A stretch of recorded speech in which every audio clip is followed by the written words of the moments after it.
knew about me or where they got my phone number. But one day, early in 1994, I had a call from an Israeli PR woman. "Mr. Kuttab? Daoud Kuttab? Hi, Roberta Fawn. I represent Children's Television Workshop, the Sesame Street people. One of our producers, Dr. Louis Bernstein, is in Jerusalem and is very keen to meet you to discuss an opportunity. Are you free to meet us at the American Colony Hotel in Jerusalem for lunch?" When my parents emigrated to the U.S. in 1970, I was too old for the iconic Preschoolers TV program, but it was impossible to live in New Jersey, or anywhere else in the United States, and not know Big Bird and Sesame Street. The call certainly intrigued me, so I agreed to meet with them. Regardless of what I knew about Sesame Street in America, I had moved back to Palestine and had children exactly in the target age group of the world-famous show. My children, like all Palestinian children at the time, rarely saw entertaining and educational children's programming.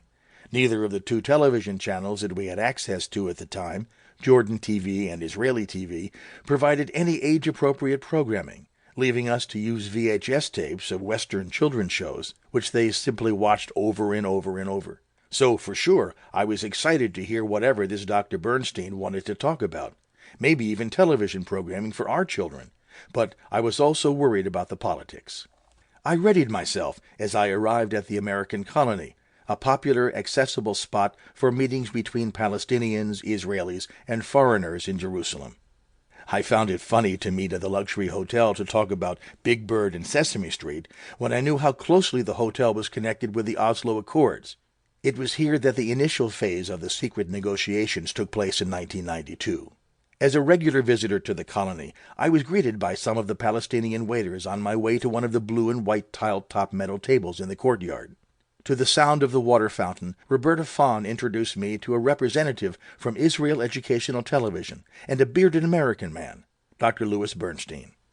As I sat down, an incredibly optimistic Dr. Bernstein introduced me to the ideals of the Children's Television Workshop and explained how this pioneering project, then in its third decade, was, and still is, a work in progress.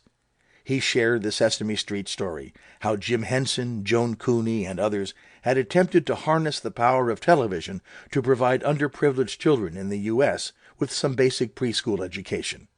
When the waiter came, Dr. Bernstein ordered the popular Arab salad mezze.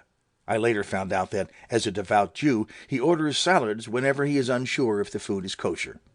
For my part, and without being sensitive to the fact that religious Jews do not like the mix of dairy products with meat, I ordered a cheeseburger. Dr. Bernstein never made anything of it.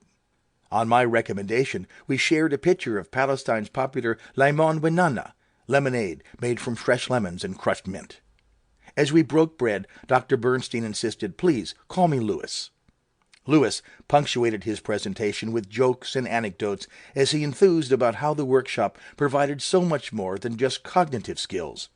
It took me a while before I understood that the word cognitive meant teaching children things like the alphabet and numbers. It was about life skills, like sharing and respecting others. Sipping at the mint lemonade, he worked hard to help me understand the power and the excitement of a Sesame Street program. He explained the parallel pillars of education and entertainment as the foundation of any Sesame Street production, about how children in their formative years need to be entertained and excited as they learn. "Honestly, Louis, this is music to my ears," I said. "I've seen firsthand how flawed our educational system is, and I love that television could be harnessed to educate Palestinian children. They could do with some fun and excitement in their learning."